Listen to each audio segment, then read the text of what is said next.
Good morning. Good morning. It is March 2nd, and I'm Marc Morial, and this is ReMarcs Live for today. Last night, the National Urban League, the Urban League movement, and the nation lost a giant, the legendary lawyer, political advisor, civil rights leader, and mentor to many, Vernon Jordan, passed at the age of 85. Vernon Jordan was ubiquitous, transformative. He was a man of many, many talents. For the National Urban League, he was our 5th president, serving from 1971 to 1981 as our president and CEO, following another legend, the late Whitney M. Young.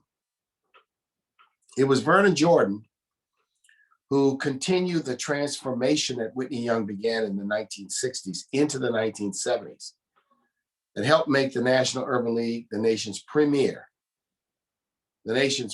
workforce and job training organization for Black Americans. It was Vernon Jordan who created the State of Black America, which we continue to publish each and every year and will publish again this year in June. It was Vernon Jordan who was counsel to and advisor to presidents, most notably President Bill Clinton. It was Vernon Jordan who became one of the first African Americans to serve as a member of a board of directors of a publicly traded United States corporation. It was Vernon Jordan who became a lawyer at Aiken Gump and an investment banker at Lazard. It was Vernon Jordan who's paved the way for so many, whether it's Ken Chenault or Ursula Burns, who ascended to the highest reach of corporate America as the CEO of their corporations.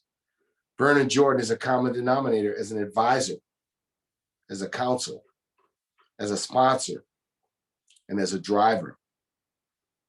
We mourn Vernon Jordan's loss in a profound way today. I send my own sympathies, my own prayers, my thoughts to his daughter, Vicky, and the rest of the members of his family, but Vicky especially, because we've been friends since we were classmates at the University of Pennsylvania in the late 1970s.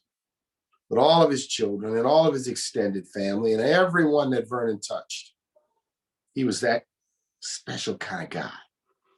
And so we mourn him today, but we want everyone to understand his contributions in his life.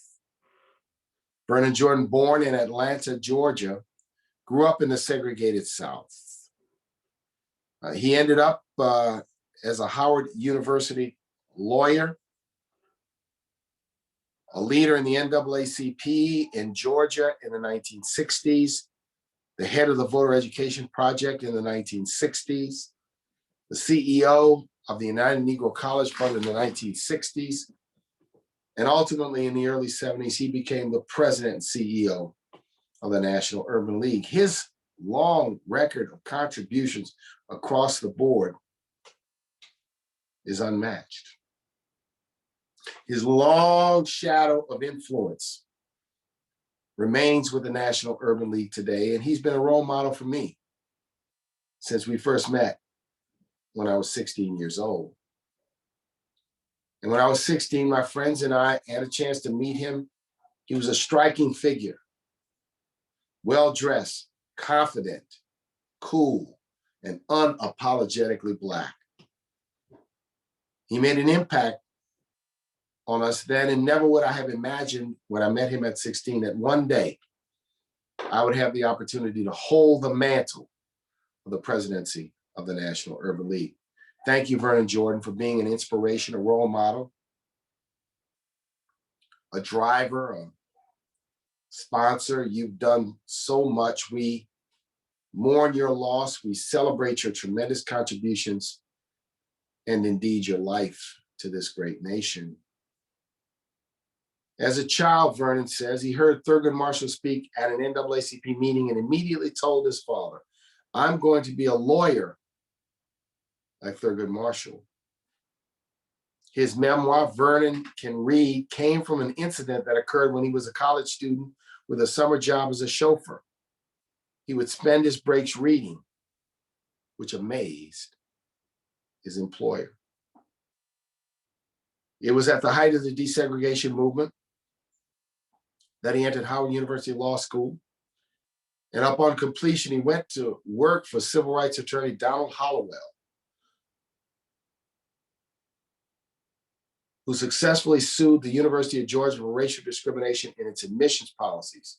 He personally escorted the first two Black students, Charlene Hunter and Hamilton E. Holmes, past a group of angry white protesters to the university's admissions office.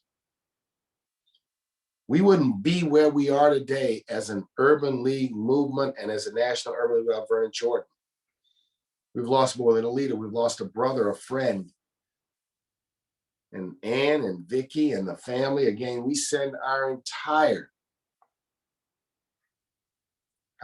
sympathies, our entire love to you for your incredible work in supporting Vernon and sharing Vernon with us for many years. There will be services and appropriate ways to honor the memory of Vernon Jordan, and we'll make sure you have that information with respect to any public, in all likelihood, virtual services that may take place. And we would ask you to continue to follow us at Nat Urban League and at Marc Morial across all social media channels to learn more about the homegoing celebration for Vernon E. Jordan Jr. So today, once again, I'm Marc Morial,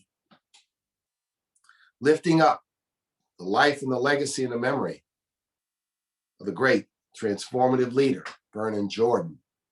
I want to thank you for joining me today. Thank you for being a part of this very short celebration and mourning. We celebrate his contributions, we mourn his loss. I'll miss his humor, his storytelling, his commanding presence, his strong leadership. So God bless each of you. God bless the memory of Vernon Jordan. May he rest in peace, and may he rest in power. This is Marc Morial. This has been ReMarcs Live. We'll see you again next time on Thursday. And remember, stay safe, stay healthy, and God bless you.